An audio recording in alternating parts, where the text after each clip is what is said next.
है। उन सभी परिस्थितियों को हम सभी ने मिलकर आपस में एक भाईचारे के तहत उसको सामना किया और सामना करने के बाद हम सब एक अच्छे भारत की कल्पना के साथ हमने अपना वर्ष में प्रवेश कर रहे हैं। हम सब आप जानते हैं कि आज के तारीख में हिंदुस्तान की जो सबसे बड़ी ताकत है वो है शिक्षा, और शिक्षा के प्रति आज ग्रामीण अंचल में भी लोग सजग हो रहे हैं, ये खुशी की बात है।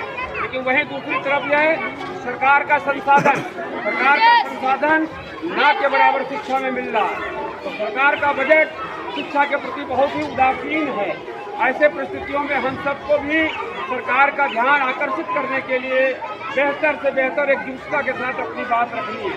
आने वाले समय में इस देश को ऊंचाइयों की ओर ले जाने के लिए हम सबको सतत प्रयास करने हैं। हम सब इस देश के नागरिक हैं। हमें गर्व है कि हम भारत की भूमि पर जन्म लिए हैं। हमें इस बात का गर्व है कि हम मेकरा में जन्म लिए हैं। हमें इस बात का भी गर्व है कि मेकरा के लोग बच्चों को शिक्षित बनाने में भरपूर योगदान कर रहे हैं। लेकिन कुछ इस बात का है कि देश का सरकार जिस शिक्षा के क्षेत्रों में जितना काम करना चाहिए उसका 1% भी काम नहीं हो रहा।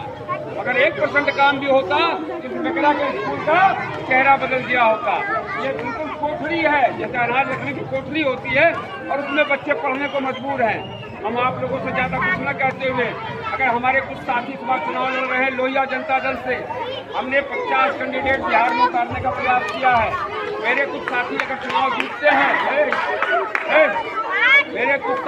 चुनाव जीतते हैं और अगर वो विधानसभा के अंदर प्रवेश करते हैं तो निश्चित तौर पे हम अपने आप को धन्य मानेंगे कि मेकरा में जन्म लेने के बाद अगर कुछ नहीं कर सके तो कम से कम इन स्कूलों का जीर्णोद्धार जरूर करा देंगे। इन्हीं शब्दों के साथ आज ज़्यादा कुछ न कहते हुए मुझे कई सारी मीटिंगों में जाना है और कई सारे लगे हुए हैं, कई जगह पे बुलावा भी है। लेकिन उसके बाद ज़्यादा कुछ न कहते हुए हम अपनी वाणी को विराम देंगे कि एक बात के साथ कि आप सब ध्यान रखिएगा, हम सबों के बीच में न कोई जाति है, न कोई धर्म है, न कोई छुआछूत है। अगर आप चाहते हैं कि उन्नति करे, आपका बच्चा खूब आगे जाए, तो सबसे पहले छुआछूत को मिटा देना। जिस दिन छुआछूत मिटा दोगे आपकी पहली जीत हो जाएगी। और ध्यान रखना, छुआछूत एक ऐसी बीमारी है जिससे कोई नहीं बच पाया, चाहे जाति का जाति से हो, धर्म का धर्म से हो। और ये सरकार हमारे देश के लिए विनाश है।